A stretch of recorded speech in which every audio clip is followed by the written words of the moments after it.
Ladies and gentlemen, welcome to Just Plain Living. I'm John Gray. Good morning. I'm Peggy Burton. And I'm Jim Fuller.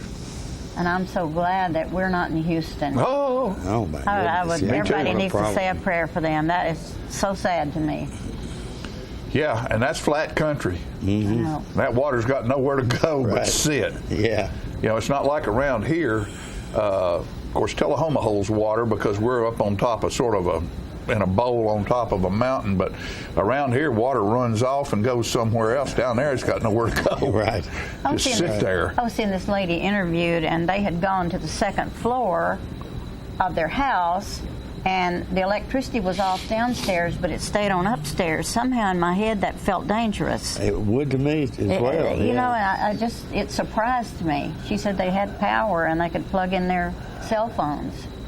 That just surprised me. I heard this morning there was one county, one place down there called, they had a attraction called Gator Country. They had 350 alligators fenced in, and the water was a foot from them being able to get over the fence. Oh my goodness! And they had two great. Evidently, they had one called Goliath and another one, great big ones. So they had put them in vehicles and trucked them away to where they could preserve them, because evidently they're huge. I mean, it's real big. But I had even forgot about that danger, and then I saw a bunch of cattle going down the freeway, so they had gotten some cattle out. And it's a mess, and it's not finished. No. I know. And it's headed this way. We're supposed to get maybe a little rain today from something, but then the rest of the week we're going to get the tail end of all of that. For it's going to rain here for 4 or 5 days. I know, but and then it'll be fall. It sort of already is. I think so too. There's leaves falling. My patio's covered in leaves. Pool's getting leaves. We're getting up pretty early in the morning to do this. You think the eclipse did all that? No, it's just time of year for it. Well, I know it is.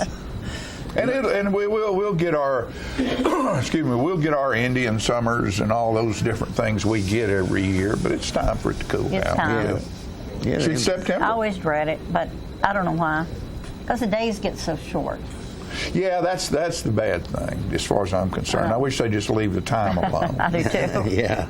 I mean, it's short already, and then all of a sudden it's gone. There is no daytime. You get off work, it's dark. Yeah. So it's like when we lived in London. I put my children on a school bus in dense fog, and they'd walk about 1 feet in front of me and disappear. Right. Well, fog, that's another story, I guess. Yeah. Foggy day in London. Foggy day in London. But how about that football game? Yeah.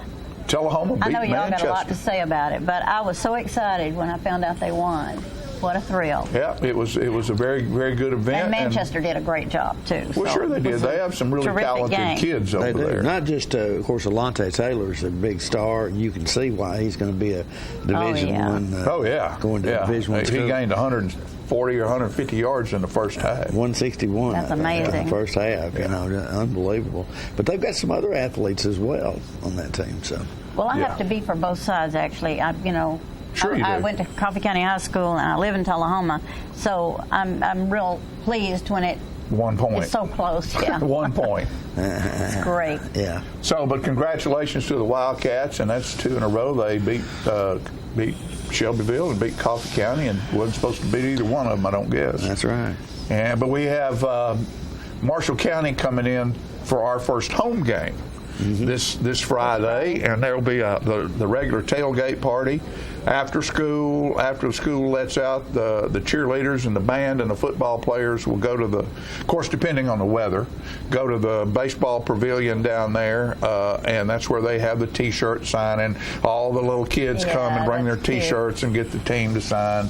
Big tailgate party. So that, if the weather permits, I'm sure that'll take place this Friday. Then we've got Marshall County, who was. Didn't they win that division in state last year? I think so, and they won over Shelbyville last week by a pretty good score. 55-27. Right, and then I noticed yesterday they're ranked number 8th in the state. And they're in 4A as well. 4A, yeah. So big time. Is 4A also? Yes, 4A, yes. So it'll be a big ball challenge. game. It'll be a challenge. What about Tennessee? They kick off this weekend, Jimmy? Monday night, I think. They're playing. I don't know why it's Monday night, but it's the first game of the season for them. They're playing Georgia Tech, so they're a slight favorite, 3.5 to 4 points, depending on who you ask. And a lot of, Tennessee lost a lot of guys to the pros this year, so it's going to be kind of a challenge rebuilding year for them. But we'll see how that works out. And Alabama's playing. Who's Alabama? Florida State. Florida State, opening game number 1. Yeah. They're ranked number 1, and Florida State's ranked number 3. Yeah. That's never happened before in the first game of the season. That should be why is that? Huh? I mean, why would that be? I mean, that it would be the first game. What's wrong with that? Well, there's nothing wrong with it. It's usually you usually don't play that type of competition till later on in the season. It's heavy competition. Yeah, okay. A lot of times, the first couple of games are powder puffs kind of games, just to get you started and cranked up. You're not playing somebody, because one of those two teams shot at the national championship will end the first game of the season. Yeah. Oh. Because you lose that game. You lose that game, you're out. You're done. You come back, yeah. Pretty much. But Alabama has a tendency to do that. They play somebody tough for the first game of the season. I think last year they opened with Southern Cal. I believe they've opened with Oklahoma before. So, different philosophy, I guess. Of course, they got a lot of athletes down there. Oh yeah, yeah. They just always do. They just reload every year. They go in scrambling, I guess. I know.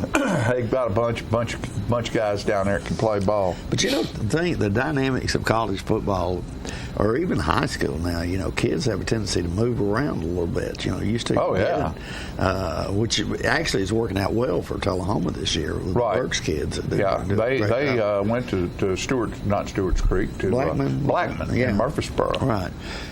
And ended up not being as happy with that situation as they thought they would be, so they came back to Tullahoma. Yeah, so that's worked out well for Tullahoma. But in the college ranks, even Alabama, who gets pretty much whoever they want, they get so many good athletes down there, especially at quarterback, that somebody's probably going to leave before the year's over, because they're not going to play. You're not going to get to play.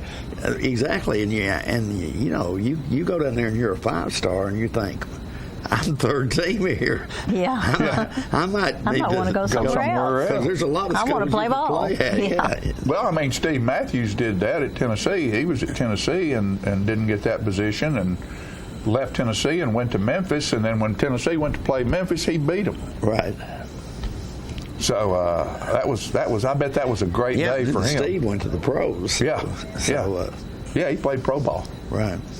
But he wasn't good enough to play at Tennessee at that point, so he packed up and left. Right. And and of course you played the sport, but I guess a lot of it's what your offensive or defensive scheme might be. Some players fit better in that than others. Not that they're bad athletes. It's just some are better fits than others. And at the high school level, you pretty much have to adapt your scheme around the talent that you have. Sure you do. But in the college level, your scheme's your scheme, and you got to try to find the talent that you need to fit that scheme. Yeah. And if you can't convince those people to come to your school, some of them are they're gonna go somewhere else. Heart set on something else. Yeah. Right. So, but it's all about sports. What about Merriweather and? Oh my gosh! That $3 million fight, $300 million. Floyd Mayweather got most of that money, $300 million. I got how much? $300 million. $300 million for a fight, for that one fight. And the other guy got like $20 million, didn't he? I don't know. So he really wasn't much of a loser, was he? No, and he fought all the way, 10 rounds all the way to the end, and a lot of people thought it would he wouldn't last that long, and some people thought if he had to knock Mayweather out early. Yeah. Because the boxing skills, that MMA stuff doesn't last that long, and the longer it went, the better chance Mayweather had in that fight, and he ended up winning. Mayweather, I understand, is tremendous. He's a really good defensive fighter. Yeah. I mean, he's won 50, all 50 of his Yeah, fights, he's fought 50 times and won every one of them. Yeah. Why do you think people love to watch people beating up on each other? The beautiful, what do they call it? The beautiful sport? It's the beautiful something. I don't know. I've not heard that. What is it? It'll come to me. But sweet sport or something like that. I mean, there's a lot to it other than just beating up on each other. Well, yeah. You got to be quick on your feet. I mean, because that's Agile. been a big sport. Of course, Forever. back years back, back turn of the century, it was huge. Oh, sure, yeah. And There wasn't but that in baseball. That's all there was. Right. I confess I haven't watched that a lot anymore, but because George Foreman is still my hero. Right. Yeah.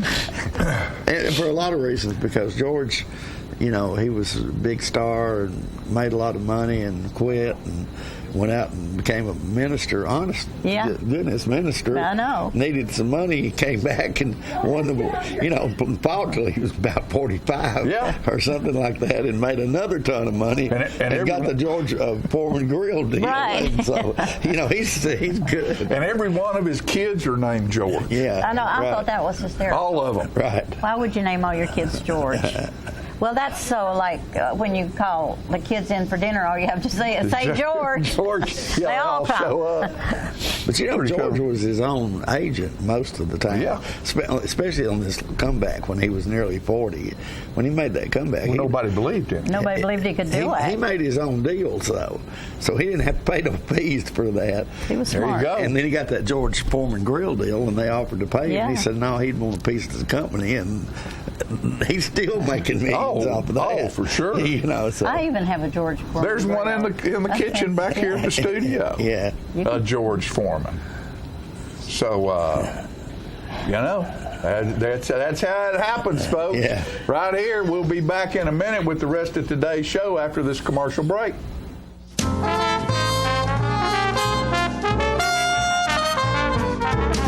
The Russell Barnett Automotive family has launched its new Owner Advantage program. It starts as simple as your first year's maintenance is included with the purchase. We have 1 year, 3 year, 5 year plans available. Car detailing, car rental, collision repair. Stop by one of our 5 locations and let one of our certified sales staff tell you all about it. The Russell Barnett Automotive Family Advantage program. And remember, my question is, why buy anywhere else? All I have to do to think about what I was physically before and what I am now, and I don't ever want to go back to that original situation. The overall mission of the rehab team is always what is best for the patient and how we can facilitate maximum potential from every resident. Well, the most important thing to me is that I'm allowed to do whatever I want to do, Everyday Miracles, Life Care Center of Tullahoma. Get your news first, fast, and free with your news leader on 6 every Tuesday, Thursday, and Saturday nights at 6, 8, and 10 p.m. Local weather, sports, community calendar events, and a comprehensive look at the latest news stories and news makers as only a video news broadcast can do. Get it first, fast, and free with News Leader on Channel 6, your local information network.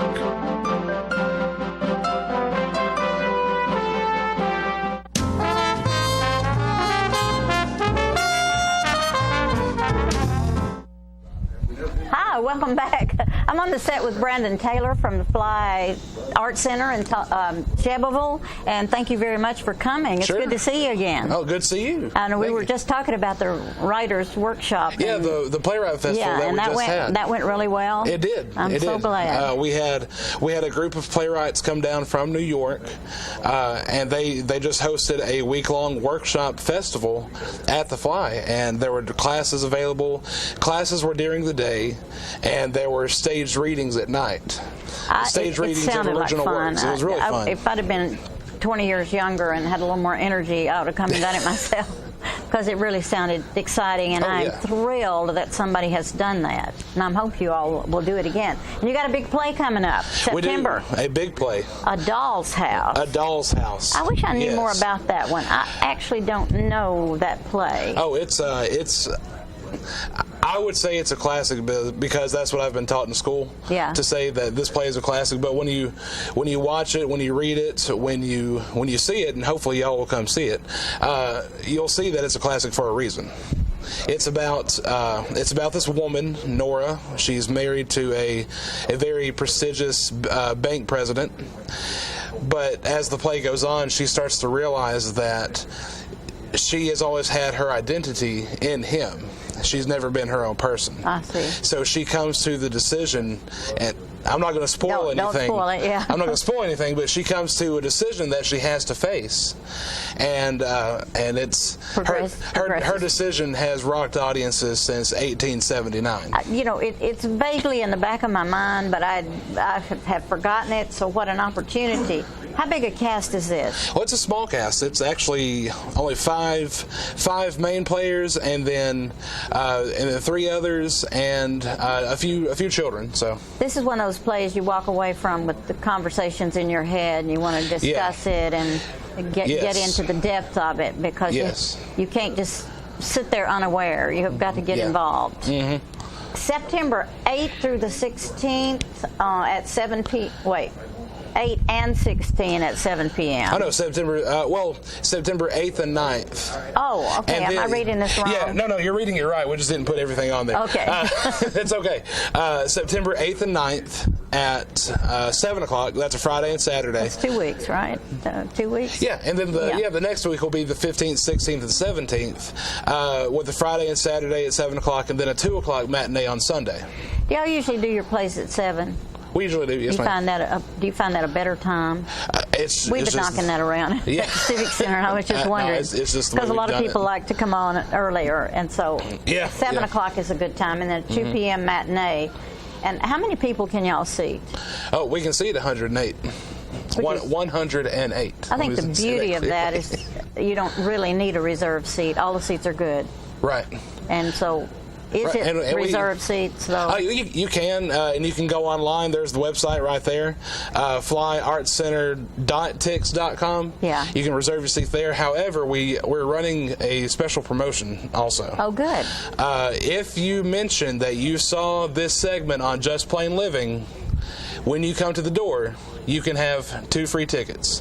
That is awesome. 2 free tickets for you and a friend to the first weekend. That's September 8th or 9th. That's a clever thing to do, yeah. Trying to bring in some people. Well, and encouraging people to watch our show. Yeah, so you can come, John can come, sure. Anybody can come. And it opens on the 8th. 7 o'clock, 2 acts, I assume. 3 acts, actually. 3 acts, yeah. Okay. Yeah, now it is a longer show. It's about 2.5 hours. Okay. But that includes the 15-minute intermission that we're going to have. I think it's a good idea to run 3 acts in a play. Well, you can't always because the set. Not always, yeah. Are there 3 different sets? Oh no, it's all central. I thought so. In one area, yeah. Yeah. So 5 people, and what are the ages of the people in this? Who are they? I mean, tell me if you can remember their names. Oh, I can. I'm directing it. Yeah. Well, sure, you ought to know. And you actually know some of them. Amanda and Morgan Underwood. Wonderful. Amanda is playing Nora. She's the lead actress. She's the lead character, and Morgan is actually playing her husband Torvald. Yeah. So they're playing together, and they're 40s, 30s, somewhere in there. Then we have Linda Wyant and Martin Jones. And Martin Jones was actually in 1776, I believe. Of course. Yeah. Martin was terrific as the courier, I think, or whatever he played. Yeah. He developed this wonderful character. He's a real unique actor. You thought he was good in 1776. He's going to be great in this. Wait till you see him in this, because he plays the villain. He plays the bad guy, and just the way he plays I'm sure he's good. His stage presence is awesome. And so the 5th person? The 5th person is Corey Flippo, and he's playing Dr. Rank. And Dr. Rank's presence in the story is a little strange, but you'll just have to come see and find out. It sounds like some really intriguing characters, and I know that all of these people are great actors. Oh, they are. And so that makes for a wonderful evening. And if it's 3 acts, 7 o'clock, it's over by 10, maybe 9:30. Yeah, we're shooting for 9:30. 9:30. Yeah, and let's just go ahead and tell people what it costs. Sure. Yeah. If you don't mention Just Plain Living, it'll cost you about $13.50 for a center section seat and $11.50 for a side section seat. That's a good deal. Yeah, that's a good deal. That's a real good deal. Yeah. And do y'all require tickets, or is it just first come, first serve? Oh no, it's first come first serve. I think we already said that, but yeah. Well, we have this new online ticketing system that we're trying out. You know, we started it with the kids play back in the summer, in the early summer. It's worked so far. Yeah, and we'd like to keep using it, but there's always room at the door. You have to determine, is it worth the expense of the ticketing, and that is coming up on the 8th of September, and 2 weekends in a row. Mm-hmm. I guess you can get a reserved seat ahead of time if you want to. And if not, show up at the door. And I'm excited for you. Who's doing the set? I know that you're directing, but the set people are always important. Well, I'm doing the set as well. Okay. I and my brother and anyone I can drag along with me. That you can drag in to come and help. Yes. Sometimes that's hard. And you all don't require headsets and microphones, do you? We don't require it. Sometimes it could be useful, but with the way these guys are playing it now with this show, they don't need them. I kind of like that because back in the old days, you just had to learn to project. Exactly. And that's what I love about a small theater. Yes. Is that you can project to everyone and everyone can hear it and understand it. And if you don't know where the Fly Center is in Shelbyville, it is at 204 South Main Street, just barely off the square. Yeah, just barely off the square. A block off the square. And it's worth going to Shelbyville early just to see all the new stuff around the square. Oh, yeah. It really is pretty, isn't it? All the businesses that's opened up now. There's a lot of stuff going on, and you can always find a place to have a nice meal before the play or even after. Are things open after? Well, they may not be after this one, but no, I'm sure there's something in town. Yeah. There's something in town that'll stay open. So anyway, if you go to Shelbyville, it won't be closed. Yeah, exactly. Have fun. Exactly. And remember, you get a free ticket if you show up at the door and mention our name. That's Thank you so much, Brendan. It's great to see you again. Good luck with the play. We'll be back with who knows what.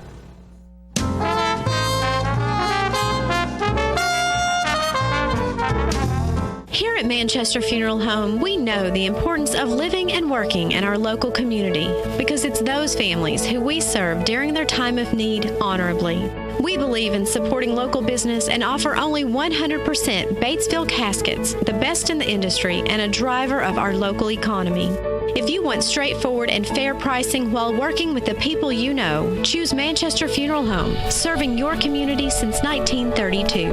And pre-planning and pre-funding can be the best gift you ever leave your loved ones. Call us to pre-arrange. Manchester Funeral Home.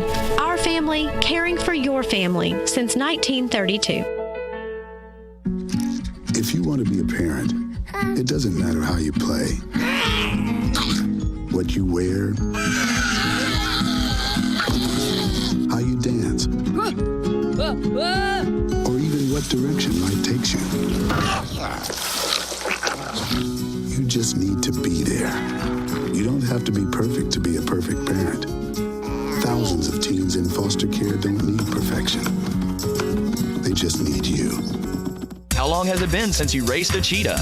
Are your tornado creating skills getting rusty? Tired of being the only one in your neighborhood who hasn't built a dinosaur? Sounds like it's time to visit the Hands-On Science Center. The Hands-On Science Center is an indoor science playground. In this museum, please touch is the rule. Join us for weekly science demonstrations on space, lasers, lizards, rocks, and a whole lot more. No two visits are ever the same, so visit often to see our ever-changing exhibits and demonstrations. The Hands-On Science Center, 101 Mitchell Boulevard in Tullahoma.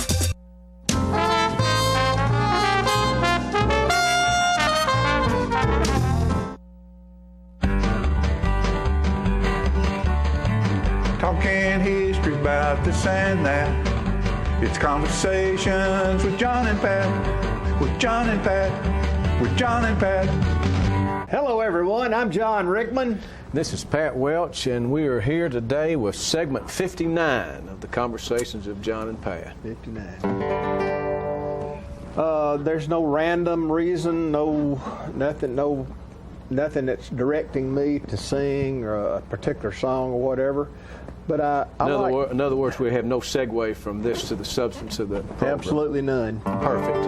And this song was we can run in any direction. Popular in the late 50s, probably. I remember when I was a lad, times were hard and things were bad. There's a silver lining behind every cloud.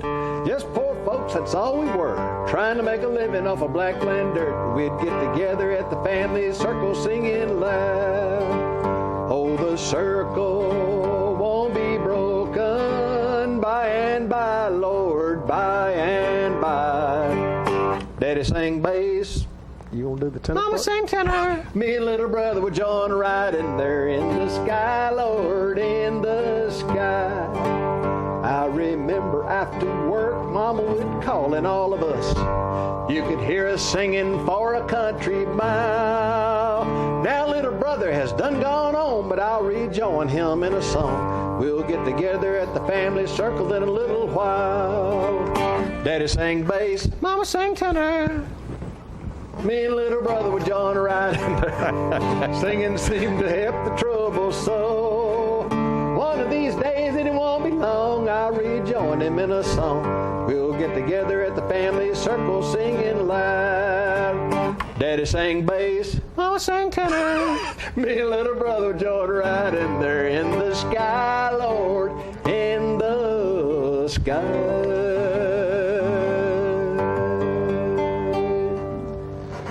Pat, you did a good job. Well, you forced me into using my Jackie Revis voice, and we've been practicing on that. Yeah, I hope that management allows us to go forward with segment 60.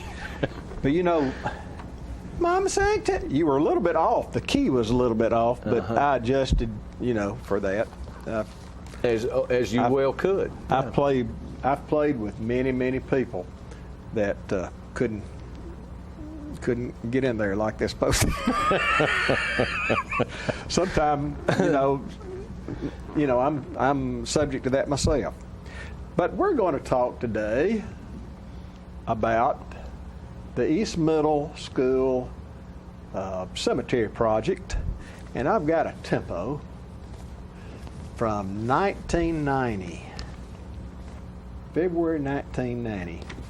And on the front cover is our friend, and we've talked about Tommy Allen before. Show his picture there, Philip, if you would. There's Tommy.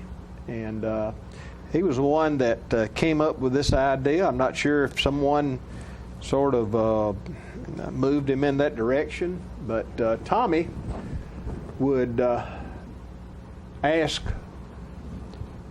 or search out for a cemetery that really needed some care. One where the weeds had taken over, where the tombstones could be. A lot of times you couldn't find, you couldn't read them. They had to be fixed back up. And they would stand the tombstones back up, and they implemented this whole project with the science teacher, math teacher, English. I mean, they just did. They would. And at the end result, they would, draw up a scheme of how the cemetery was laid out, the best they could tell, and they would have plot the burials, history about the people buried there, and then they would be calculations by the math teacher, and there would, it was really interesting. The kids were all enthused about it, and the days they would go out there, they'd get the Tullahoma school bus, and they would load up. Maybe it's a big day, real big day, and they would take their hoes and picks and briar blades and hammers and axes, and they would go to the cemeteries and have just a day of getting the cemetery back in order, and then they would go another day. And I always thought this was neat. Where they would, to read the tombstone, some of them were very hard to read, so they would put shaving cream on the face of the tombstone, then take a squeegee, and then the words were better read. So it was real good project. And I remember Ann Hope from Channel 2 News came down and interviewed Tommy, and then the family, they would make books.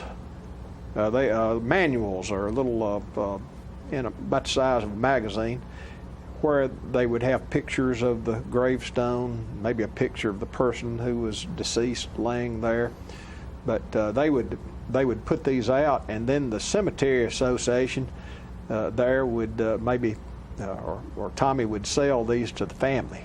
It might be a Schaffner family out in Bedford County, or this or there. You know, I can't remember all the names. Well, this was the Schaffner family. I do remember that one. Now go to our next picture. That's the one. There's Miss Christy Stamps Hazelwood there. Correct. Sweet lady. Math teacher for many years. Sweet lady, at East. and she is there with some of her students, and there with her. Let me get to the right picture here. James Tankersley on the left, and Ben Levitt and Nick Sarabi. Those kids had a great time. They would have a great. They'd carry their lunch. The cafeteria ladies would fix up a sack lunch, and they'd go out to the cemetery. This is fine stuff here. Fine stuff. Nick is back in town. Has got some business or two on Washington Street. Yes, he is. Yeah. Glad to have young people come back. Correct. To Tullahoma to live. And Christy still teaches, I think, Yes. and the sister still goes. I taught with her several years, and she was a fine teacher, friends to my children. And then go to the next one, if you would. And can anyone guess out there who the young man is on the left? Before I tell you who that is. A hint would be presently the principal at Robert E. Lee School. That is Woody Dillahay.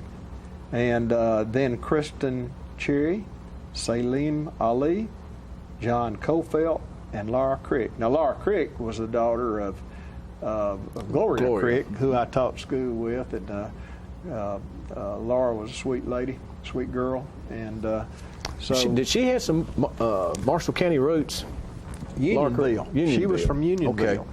And, so that's Bedford County. Bedford but almost. County, almost. We're about 8 miles from Chapel Hill, where she lived. And she was a Burt before she married Jimmy Crick. But Woody Dillahay, look at him on the left. Isn't he cool there, Pat? He's ready to go. He's a cool fella, and still is, and does a fine job with the kids today as a principal. And John, what's the date on that tempo? It was 1990, didn't I say? That's 27 years ago, by the way. February 1990. Not that we would want to date Woody at all. Well, Woody's a fine looking fella, and Kemp and Phyllis, his mother and daddy, we just love them. And Kemp is an avid golfer. I teach a Sunday school class. I haven't been teaching there lately. I have somebody better than myself there doing that job. But back years ago when I was teaching that class, Kemp was gone on a golf trip, and I asked in class, Phyllis, how is Kemp doing in his golf tournament? She says, "Oh, John, who cares?" Kemp did. Kemp did, yeah. And I would. Yeah. But you know, our spouses generally don't care how well we do. They just want us to come back home, I guess. And in Phyllis's case, and in yours and ours primarily, the score doesn't matter. They're just excited to have us back home and want us to enjoy life. They don't really care, but it bothers me when I don't play too good. It affects your attitude afterwards. And it affects me greatly, and to the positive side, if I do good. Right. I mean, that's so good. Yeah. But our wives care less. Could care less. But they are crazy about us. I think so, Pat. I think they are.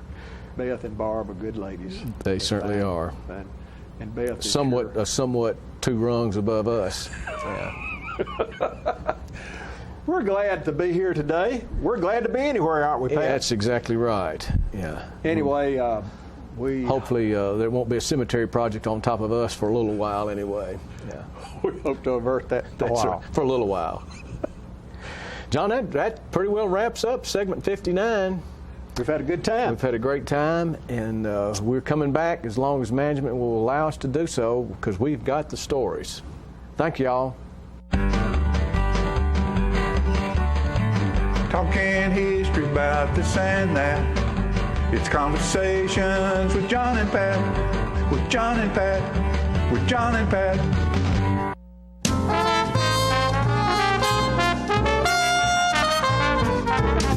Oh, hello, ladies and gentlemen. This is the paint. Uh-oh.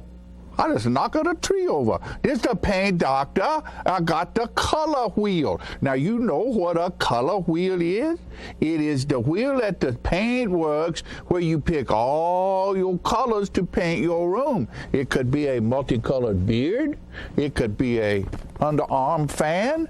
You never can tell. One thing we do know is that it's time to paint. You know, you can make your wife very happy if you go to your house and paint some rooms, or you paint the outside of the house, the inside of the house. It makes them feel very good because you work hard for them and they like that. All women like to see their man sweat.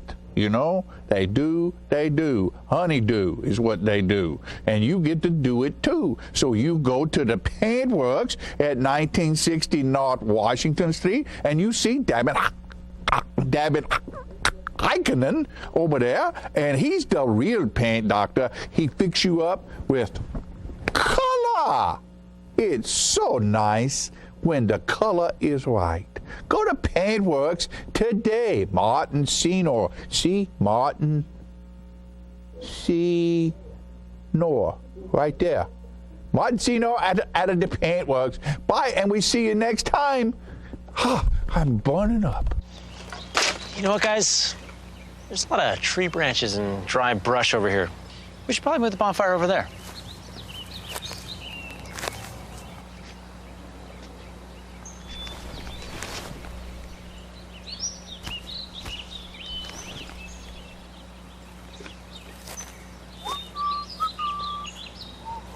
I'm guessing Smokey liked that idea.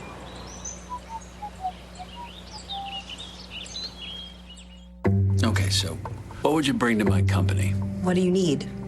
I need problem-solving skills. I got through high school without a car, a phone, or a computer. No college degree, though. Not yet, but life's taught me a lot, and I'm ready for more. Well, you're not the typical kind of candidate that I hire. But you are exactly what I'm looking for. Your company could be missing out on the candidates it needs most. Learn how to find a great pool of untapped talent at gradsoflife.org.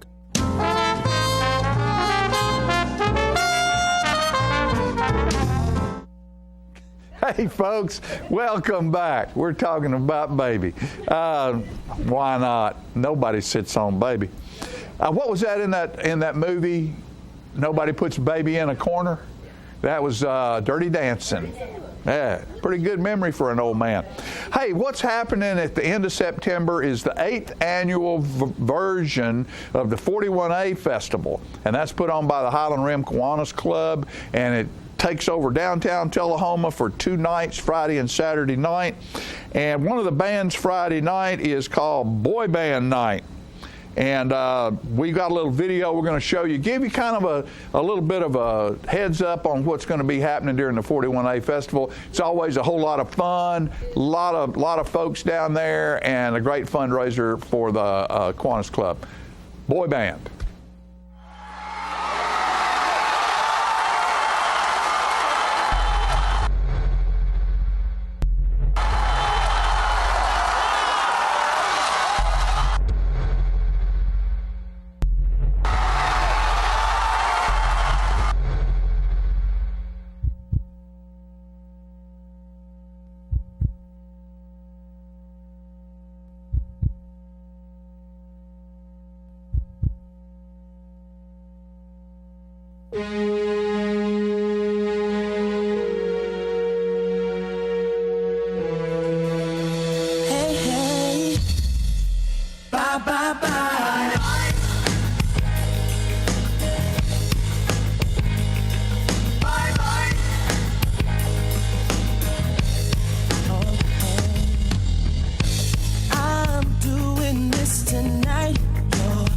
Gonna start a fight.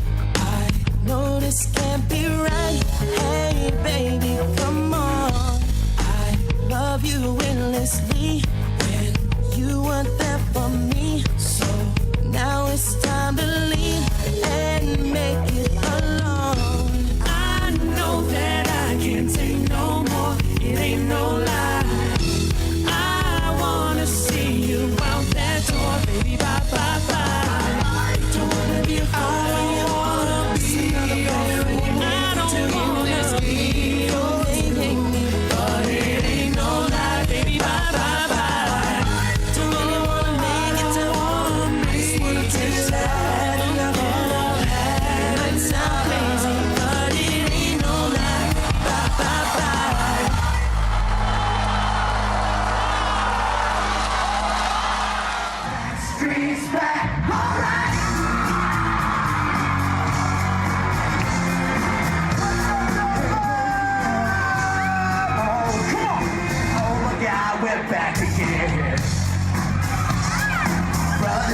does everybody say?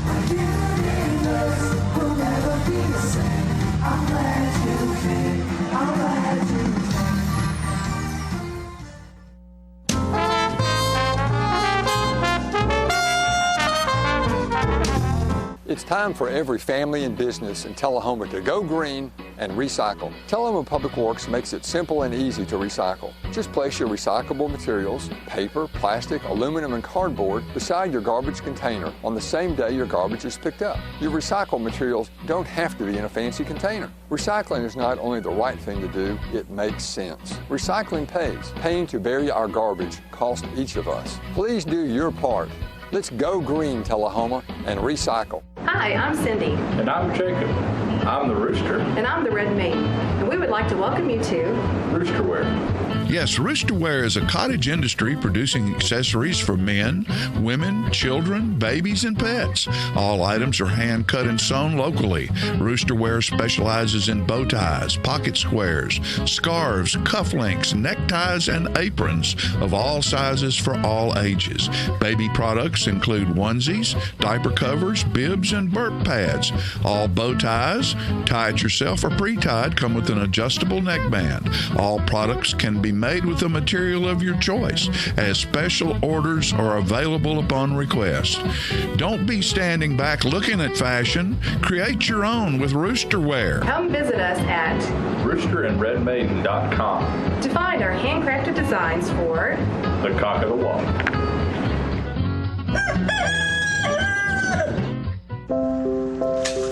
I want to eat apples and bananas. I need to eat apples and bananas. Why can't I eat apples and bananas? Support the Feeding America nationwide network of food banks to help provide meals to those in need. Join us at feedingamerica.org.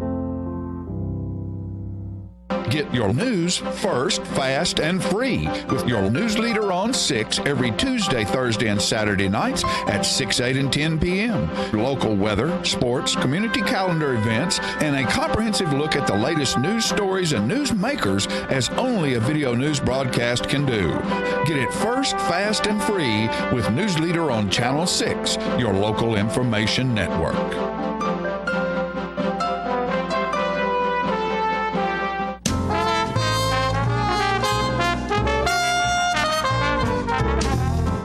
Welcome back. I'm on the set with Ira Jean Barton and Joe Lindley. Yes, ma'am. And they're representing Tullahoma Art Center today with their beautiful, beautiful artwork. So let's just get right to it. When are you all showing? We're supposed to show on the September the 9th through the 30th. The 9th through the 30th, yeah. So almost a month, which is Yes, good. ma'am. But there's always a really nice opening. So the opening is on the 9th. And what time does that start? It starts at 2 o'clock. 2 to 5. Two and to that's 5. Sunday. And that's on a Sunday. So that's Yes, ma'am. a nice time of day to go to church, go to lunch, and then go to an art exhibit. Absolutely. Art gallery, yes. How many pieces are you showing? About 20. About 20 pieces? I've got about 40. Have you? Yeah. I think I'll just throw this out. I think I'm right that if you're a member of the Art Center, you can come for free. Yes. But if you're not a member, it's $5 still. $5. That's what I thought. Which and is everybody should. Each artist can designate 2 different people that can go in free. Okay. But anyway, it's a good deal regardless. Yes. I mean, Yes, ma'am. being a member and paying $5 is a good deal because there's I am so proud of the Art Center and what it's brought to Tullahoma. Oh, absolutely. And let's show some of your work. Are all your works oils, watercolor, all oils? No, mine is pastel. Yours are pastels. So, you want to tell me about some of this work? Let's take the one she's showing. This is Baby Jesus. And did you do that one? I did that one. That's beautiful. And that is oil? No, it's pastel. It looks like oil. No, it's pastel. Is that hard to do? No, I get all. You just get all wrapped up in it, and you get your hands all chalky. It's beautiful. Thank you. That is really beautiful. I mean, it looks so real, and that's one of yours also. That's one too. And it's the Mary and Joseph and Baby Jesus, and this is our Christmas showing. Your Christmas showing. Yeah. And are any of these for sale? No, these are not for sale. Okay. They're for view. Will you have some for sale? Oh, I've got plenty for sale. Okay. So. Well, I'm sure there are certain ones that are close to your heart. Now, is that still yours? That's mine. That's yours. Yes, okay. ma'am. And it's oils color. And that's all oils. paints. He's a fine hunter. He's got a duck. He's got a duck. Yeah. Do you like dogs in particular? Yes, ma'am, I do. Would that happen to be one of yours? No, ma'am. No? I had a couple of labs like that, but this was a different one. It's a great picture. Yeah. And let's see. Did we get? And let's find another one. I love the mules. Those are yours also? I took them. Yes, ma'am. They're oils, and I took them in Columbia at Mule Day. Well, I went down there and took some pictures of some mules and harness. And you got enhanced with the mules. I love the mules. My dad plowed with mules. I did. I did too. So that means a lot to me. Yes. And I remember when he put them out in the field to run free, and they didn't have to work anymore. That's right. Yeah, in the wintertime. They're a beautiful job. Yes. Thank you, ma'am. And have we shown all 4 pictures? Yes, all right, ma'am, the art exhibit is going on. Just tell me what got you interested in doing pastels? I went to Franklin, and I went upstairs to look, and they had all these portraits, and I was awestruck by it. And they were done in pastels. Are you talking about Franklin, Tennessee? Franklin, Tennessee, and I just. You just got caught up in it. I caught up in it, and I wanted to do it. Well, had you been doing artwork already? I didn't realize I could draw till I was 34. I used to work at Wilson Sporting Goods, and I painted for about 4 years, and then I quit because I didn't think I was good enough. And then about 20 years ago, I found out that I had a tumor on the brain. Oh my gosh. When the doctor was doing it, he nicked an artery and throwed me into a stroke, and it took him 8 minutes to get the blood flowing. Wow. And I was totally devastated, and my husband, he's sitting right out there. He is wonderful. He is wonderful. Anyway, about 5 years from that, I got started painting, and I paint. I can do portraits. I can just. My guess is the passion for painting has given you new life. Absolutely. After your stroke. Absolutely. A reason to do, a reason to get up, a reason to... Oh, that's my therapy. That touches my heart when I hear people say that, because I think that's what the arts do for many people. It is. It's wonderful. And Joe, how about you?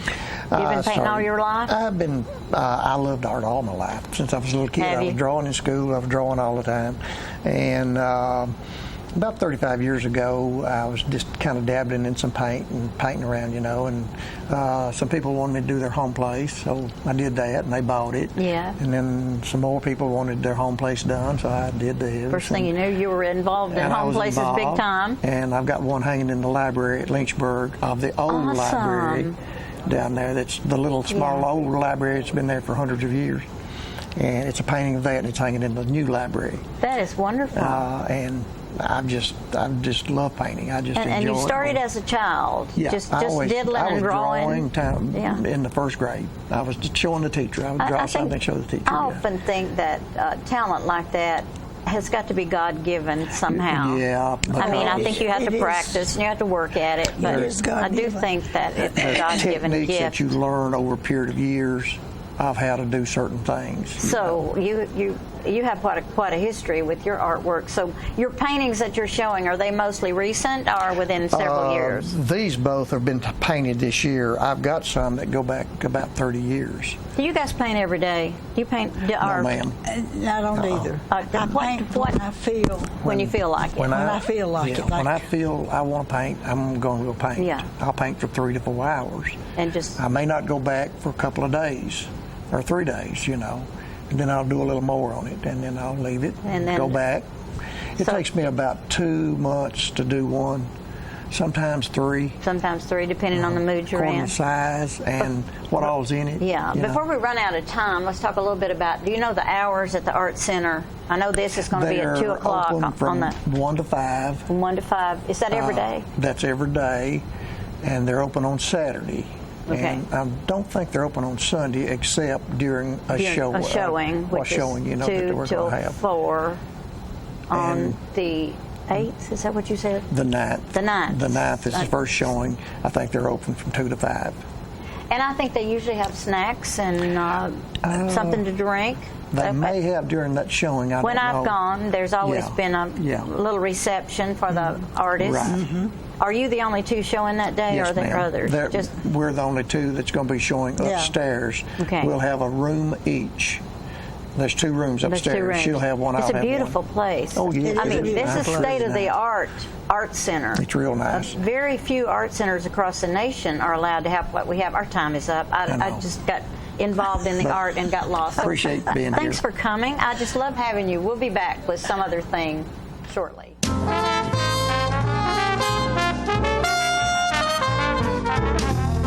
Get your news first, fast, and free with your news leader on 6 every Tuesday, Thursday, and Saturday nights at 6, 8, and 10 p.m. Local weather, sports, community calendar events, and a comprehensive look at the latest news stories and news makers as only a video news broadcast can do.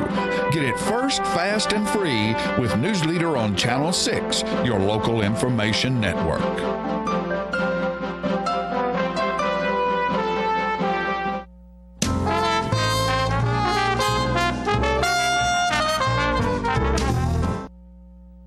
Welcome, folks. I'm glad that you're with us today because I'm very, very excited. You know, we try to research and find out about music and the roads to Nashville or New York or LA and the steps that people have to take to find their way in the music business. And it's always good to have a musician and someone who is on that road visit us here in the studio. And today I have a good friend of mine and a great young player, Chase Clanton. And Chase, welcome, my friend. Glad to have you here. Glad to be on. I've been looking forward to this for a while. Yeah, this is great. Yes.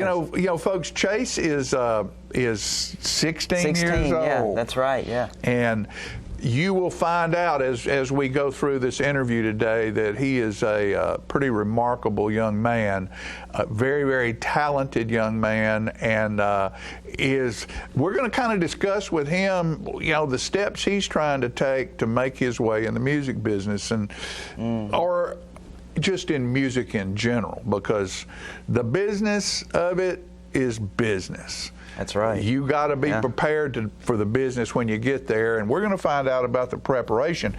How long have you been playing, Chase? I guess I've been playing for about 6 years now. I like to say I started in the summer of 5th grade, and that's when I took my first lesson. But if you go back to grassroots, I was doing things like in talent shows back in 2nd grade and 3rd grade and 4th grade. We'd have these things where we'd use like the Guitar Hero guitars from the game. Oh, yeah. And we'd act like we were the Jonas Brothers. And the last year we did it, it was the 4th grade, and we did it as the Beatles. And I guess I came home from doing that last time we did it in the 4th grade, and I said, I want to stop being a wannabe. And that was my words about it. Yeah. And that's how I felt about it. I wanted to do the real deal. And this is what it's turned into, you know. I took my first lesson and started playing, and it's just snowballed. And who early on, you said your first lesson, who's your first teacher? Well, Tom Fuss, he's really been my teacher throughout the years until the the record shop closed down there in Shelbyville, and he's if you've not heard Tom play, he's one phenomenal player. Yeah, he can do it all. He can do country, he can do jazz, which he's a beautiful jazz player, blues. He's really good on some Allman Brothers, Beatles. He can cover it all. He's really good. And how wonderful has that been for you to have someone like that who can answer almost any question? Yeah, it's been great, you know, and we share the same musical taste, you know. What really made me decide, okay, I want to take lessons from this guy is we went downstairs in the record shop, because that's where the lessons were given, and went into his room, and he had a poster of Abbey Road on the wall with the Beatles walking across the thing. Right. And I said, I think this guy knows what he's doing. Yeah. You know? Yeah. So I decided I want to take lessons from him. Yeah. And it's been great. He's a great friend of mine. Well, and I want to, you know, you can't start something in the 4th or 5th grade without help from some very important people, and your mom and dad are out here with us today, and how important have they been so far in your journey? I mean, you're just now, do you even have a driver's license yet? I do, yes, I do. Recently? No, I got it at the beginning of this year, January 27th, it's my birthday. Up until then, you know, it's been mom and dad hauling and doing that. So how appreciative are you to that? Oh, wow. I'm endlessly grateful, you know. I mean, this equipment that some of it's on here, some of it's not. This Gibson right here, I mean, they've supported me in supplying good equipment, and that's a big part of it, you know. Very important. When I first started playing, before I started taking lessons and being serious about it, you know, everybody had a toy guitar laying around, just about. And I did, and it was hard to play. It was acoustic guitar, you know, the strings were high up, and it hurt, so I didn't play. Right. You know, but when I got serious about it, I said, I'd like to have an electric guitar. And mind you, I just come out of playing these games like Guitar Hero and stuff like that. So I was interested in that Les Paul look. So we got an Epiphone Les Paul. Mm-hmm. And the strings, it was great, you know, it was easy to play. It looked cool, it felt cool. I was playing electric guitar, I loved it. It gave me even more drive. Right. So they've supported me in taking me places, supporting me with good equipment, moral support, advice. Maybe don't do that, you know. Maybe do this instead, or maybe do more of that. Right. You know. Right. Well, in a lot of places now where you are capable of playing and are good enough to play, you can't go there at 16 years old. Yeah. You've got to have somebody. An adult, a real adult, with you to go in some of these places to play. Yeah. And I mean, I've never seen you play that they weren't there. Yeah, that's right. That's and my applause to both of them. They're sitting right over there. Mm-hmm. Great parents, and you know that's what it takes. That's what it takes to get on down the road. How do you feel? How do you feel about what you've accomplished in 6 years? Because I know somebody that's done what you've done. You have to have a plan. In your mind, sort of a schedule of how you want things to work. Of course, it doesn't always work that way, but you have a plan. How do you feel about how things have gone so far? I feel pretty good about it. You know, each year it seems to get progressively better, and we kind of keep leveling up, and that's something my dad says, you know, we want to keep taking this to the next level. Like, I don't know, for a while there, like I guess when I was 14, most of what I did was going to, like, I guess you could call it a jam night or just an open mic night more so here, or actually not here, but in Shelbyville, my hometown. And, you know, it progressed to maybe having a small group and doing some local things here and there, like gigs. And then, I don't know, 2015, well, the end of 2014 is when it really kind of stepped up, and I went to Layla's, which is a honky-tonk on Broadway, and I played with Ron Miller, who I met in Guitar Center, and he's like, man, you got to come down here and play with us, sit in on a Sunday. And I was like, heck yeah, let's do it, because I'd never played on Broadway before. but I knew it couldn't be bad because that's Nashville musicians. Can't be bad. You know? Can't be bad. So I did that, and kind of a guest appearance type setting. You know, you go in, they call you up, and you do a set or so, and that was just fantastic. And then I made my way to B.B. King's Blues Club there on 2nd Avenue in Nashville. Fantastic. That was in November 2015, and I loved that to death. That was one of the best gigs I've ever played. Shout out to my buddy John Salloway, man. He's a great drummer, great music producer, and musician, songwriter in general, you know. Right. And he got me out there. He said, "You need to come out to B.B. King's." It's basically the same thing happened with Ladies. Right. Well, great. So, yeah. What's the next step? The next step, well, the first thing that comes to mind is, you know, I'd like to become a studio musician / like record producer, and of course still do the live thing because I enjoy that so much and I love it to death. Maybe get into contact with people who are in the recording industry and get my foot in the door there, because I've met a good lot of people that are songwriters, or they've played with famous people, you know.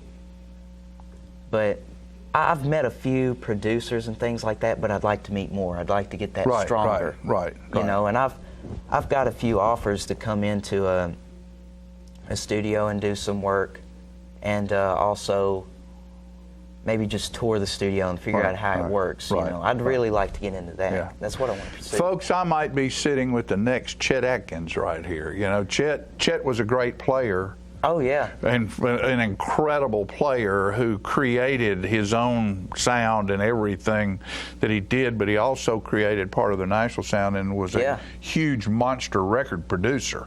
Oh, really? Oh, yeah. Huh. Oh, yeah. He was huge as a producer, and he ran the record label in Studio B. Yeah, I didn't know he was. did He was. Oh yeah, all, just about everything that was done in Nashville, a whole lot of it. So, what I want to do right now is I want to give you folks just a little bit of taste of why this young man is so special. We're going to do that a couple of times here, but we only have about 30 minutes to deal with this. So I won't. How about giving them just a touch here? Okay. Of something I loved what you were doing just a minute ago. So this is Chase Clanton, folks, and you will see right here, real quick, that he knows what he's doing. Well, we try to anyway, don't we? And if he doesn't, you'll never know the difference. Well, you can't be too perfect, but... No, you can't have it perfect. Yeah, you're right. And that's some of the beauty of music, is the imperfections. Right. You know? It makes it real. Right. Make it real for me. Yeah. All right, so I'm going to play what I was playing earlier in the pregame, I guess you could call it. And this is original by... me and a friend of mine named Denzel Pruitt. He came up with the main rhythm here, and this is a backing track I put together on a loop station, and everything is me except for the drums, which is a drum track. So without any further ado, let's hit it.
Chase Clanton, ladies and gentlemen.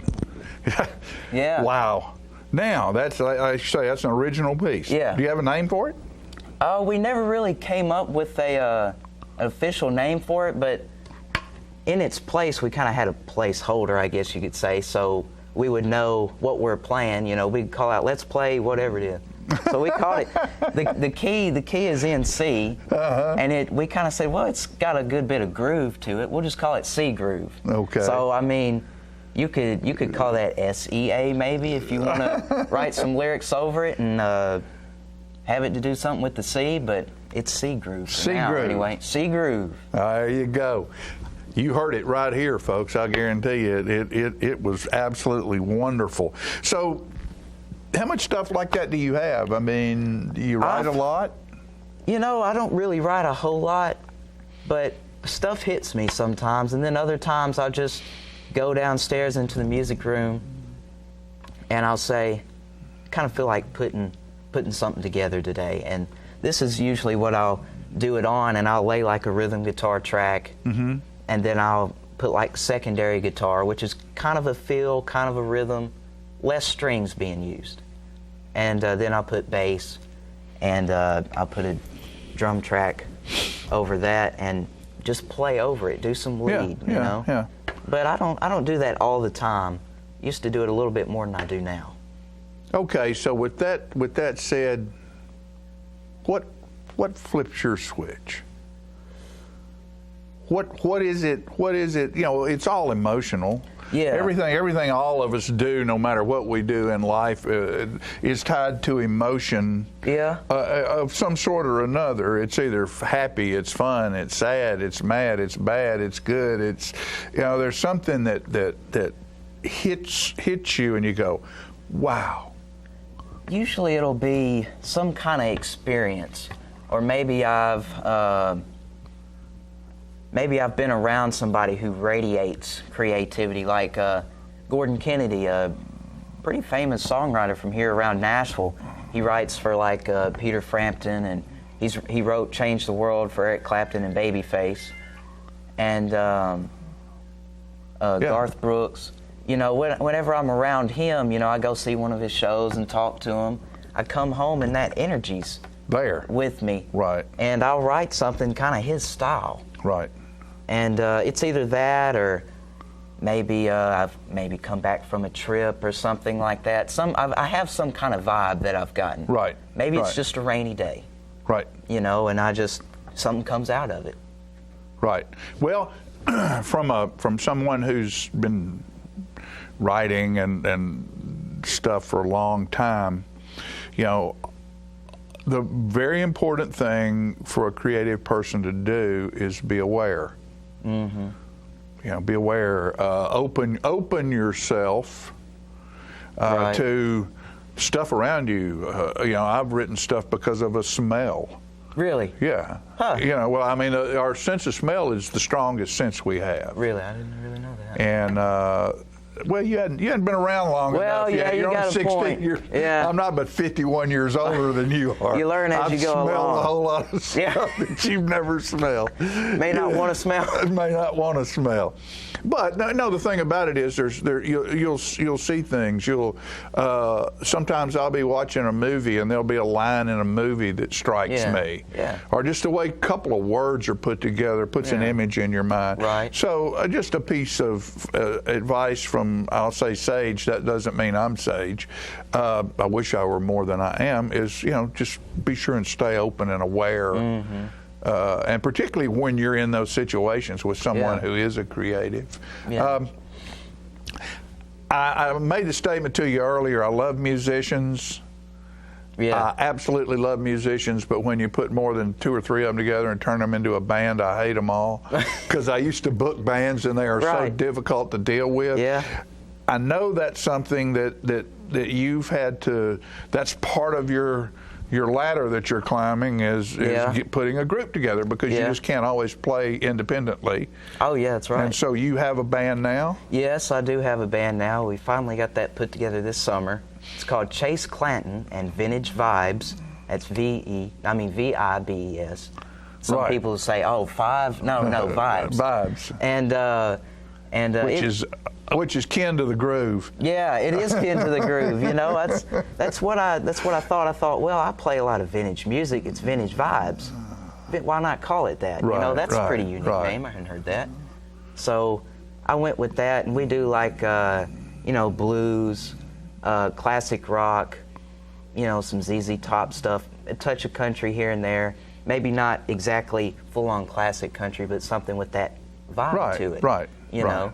So we played the 41A Festival, which we might have a clip of. Yeah, well, that's great. I was thinking about that because you somebody canceled, right? Yeah, that's right. And because he plays downtown at Daddy Billy's quite a bit on Jam Night, on Wednesday night Jam Night, and because he had been heard down there, somebody canceled the 41A, and so they called you up, and you had an opportunity to play on what was that, Saturday afternoon? Yeah. That's right, Saturday afternoon. Saturday afternoon, and I think we've got a clip. You want to play that right now? Yeah, let's do it. All right, this is Chase Clanton and the Vintage Vibes.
Chase, I mean that's the Vintage Vibe doing the Crossroads. Yeah. And that was a man. That was great. Yeah, that was. Was it fun? It was fun. That was a big stage and everything. It was. A lot of people out there. I remember when I first saw it, I said, "Man, I'd sure like to be on that stage," and we made it. You did that, huh? That's part of that leveling up that I was talking about each year. You know? Right. Well, I'm going to have to ask the question. What's that? Girlfriend? Not quite official yet. Not quite official. Not quite official. It's on its way. Okay. That's okay. It's on its way. That's okay. You got your eye out there. You looking around. Huh? Yeah, it's in the oven. It's cooking. I love it. I love it. This guitar you have back here now is a Gibson. It is. It's a Gibson 339. This one, I heard our technician back there. He said, "Oh, 335," which he's right. He's right. It's basically a 335. It's just got a smaller body on it, and which is good for me because I'm not a very big guy. And it's got the smaller body on it, so it fits me better. There you go. Well, I mean, it's all about comfort. Yeah. In playing, and I don't play very well anyway, but a lot of people. I have an acoustic, and a lot of people play a dreadnought, which is about that wide. Yeah. And I like a thin body. I mean, for me, I'm not doing it to be good. I'll never be able to do. I have 3.5 chords, man. Yeah. I just do it to get an idea of what I want somebody else to be able to do. So to me, it's about comfort. Right. But I would say when you're very accomplished, comfort is even more important. It is, yeah, because you're wearing that thing like a garment. Yeah, you're right. Well, yeah, you've got it strapped on to you, and that once again goes back to having my parents support me and get me good equipment. Yeah. And this thing's really comfortable. You've got like I said, it fits me better. Right. And it's a hollow body, so it's light. Right. And yeah, it's great. That's a good looking. You should have seen him polishing that thing before we went on the air. He had a whole table full of different types of polishes and rags and stuff. Hey, I appreciate that. You got to take good care of good stuff. Yeah, I figured. Well, it's going to be on TV. I can't have it looking smudgy. That's I'll wipe right. it down. That's right. I want you to do one more thing for us here live. What do you have that you're going to come up with next here? I think I might do. This is once again a backing track that I recorded all the parts on. I think I'm going to do my version / Tom Fuss's version of The Thrill Is Gone, which is like B.B. King's most popular song. Right. And we're going to give this a whirl. All right, and right there's how much time we've got left. All right. Okay, so I will work with that. Work with that, and give us a little bit of time to say goodbye. All right. All right. Chase Clanton, folks, The Thrill Is Gone. No, it's not. It's sitting right here next to me.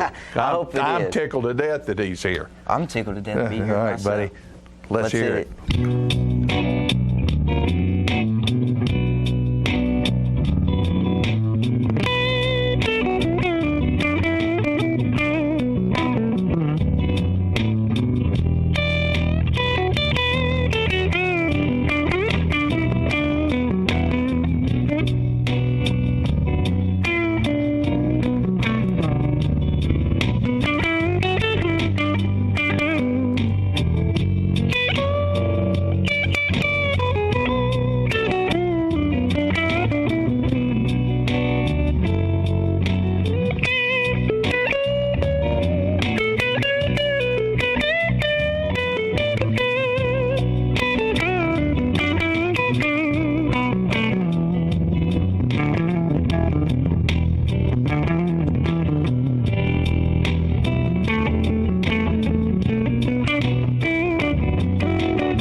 Wow, Chase Clanton. That's the name. Thank you, man. You don't know how much I appreciate you coming over and being with us today. I know it's holiday season, got a lot going on, but the fact that you came over here and spent time with me, I really, really do appreciate it. Thank you so much. Appreciate you, and I'm very proud for you and of you. Thank you. For what you've accomplished, and I'm looking forward to seeing you all over everywhere. Chase Clanton, folks, remember that name. Hope we can do it. And thank you so much for watching us, and we'll see you next time. Thank you, guys. Thank you so much.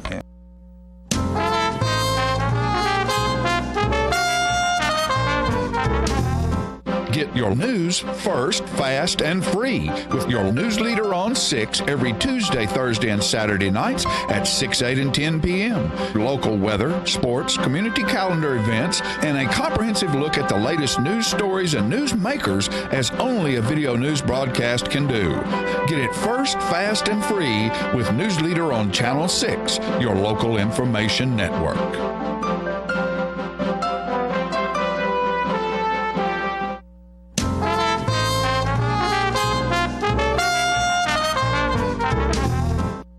All right, Peggy, we're back. We have about 30 seconds to close. We want to let people know that they need to call South Jackson Civic Center about the season tickets. About the season tickets. We got a great season this year. For $70, you get to see Becky Buller and her award-winning band, Bluegrass. Bluegrass. She won 3 awards. The Return, Beatles, Martin Luther King, Darius Wallace. Darius, I always get his name backwards. And then in the spring, whatever it is. Call South Jackson Civic Center, 455-5321, and get your tickets now. Love you. We'll see you next time. Tom Corrington. Birthday special. You didn't tell me that. We're going to close with a birthday wish to Tom Corrington. Happy birthday. Hey, Tom.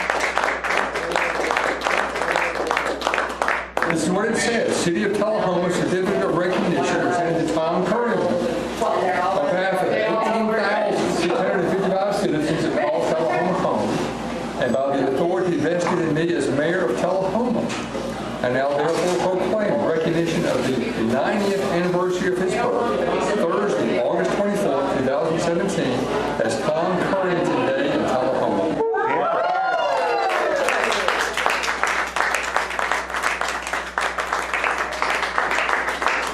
So when I sign this, it becomes official, and it's your day. Very good.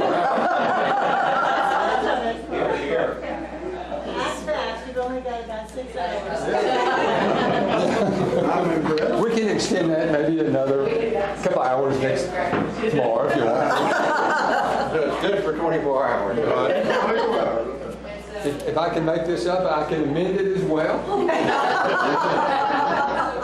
Very good. Well, mainly have a seat at the table. Would you like to? No, I just think thank you though. But a personally delivered greeting in honor from your mayor is pretty nice. Yes. Well, that's because Mr. Corrington is very special and very nice as well. Oh yeah, sure. I've been under his microscope. As have we all. He's been the mayor forever. No, we've got a little lip there. Well, for that very gracious act, if I could, I'd vote for you, but I don't live in the city. Well, you missed your last chance. This is my. Oh no. This at the end of this year, then this term will be my 18th year to serve as mayor. That's enough. So I'm going to let somebody else do it from now on. Don't be too hard on that. You might change your mind. No, I've already told Evelyn. I think she wrote it down. She signed in blood. But I very much enjoyed it. But I'll be 65 years old, and so it's time to. Well, we got 25 years old. You're just a youngster. And no one's ever given me a certificate like that. You have it in 90.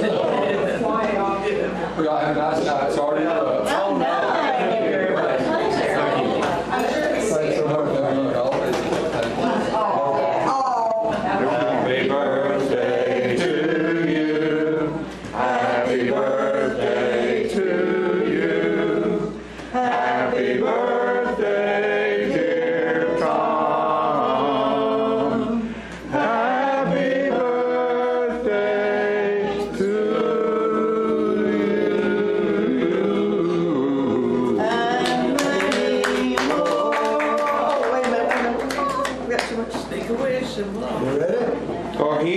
jolly good fellow.